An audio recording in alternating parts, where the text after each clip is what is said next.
Hello everyone, welcome to my another cooking blog. আজকে আমি দেশি চিকেন দিয়ে মিক্স খিচুড়ির একটা রেসিপি আপনাদের সাথে শেয়ার করব।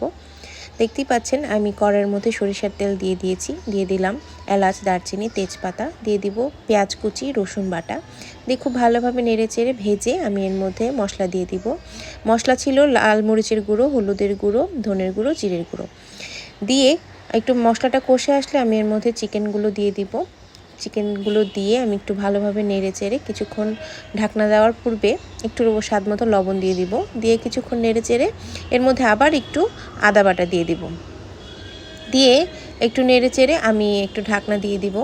ঢাকনা খুলে দেখবো যে চিকেনটা অনেকটা সেদ্ধ হয়ে এসেছে। এরপরে দিয়ে দিব কেটে রাখা আলু, দিয়ে আবার একটু নেড়ে চেড়ে কষিয়ে আমি এর মধ্যে মিক্স ডাল আর চাল একসাথে ধুয়ে পানি ঝরিয়ে রেখেছিলাম সেটা দিয়ে দিব। দিয়ে সব কিছু একসাথে আমি মিক্স করে ভেজে নেব। দিয়ে দিব কয়েকটা কাঁচামরিচ, দিয়ে আবার একটু নেড়ে চেড়ে আমি পরিমাণ মতো পানি অ্যাড করে দেব। দিয়ে একটু আবার নেড়ে চেড়ে দিয়ে দিব ফুলকপিগুলো দিয়ে আবার একটু নেড়ে চেড়ে আমি ঢাকনা দিয়ে দিব। তৈরি হয়ে গেল আমার মজাদার খিচুড়ি।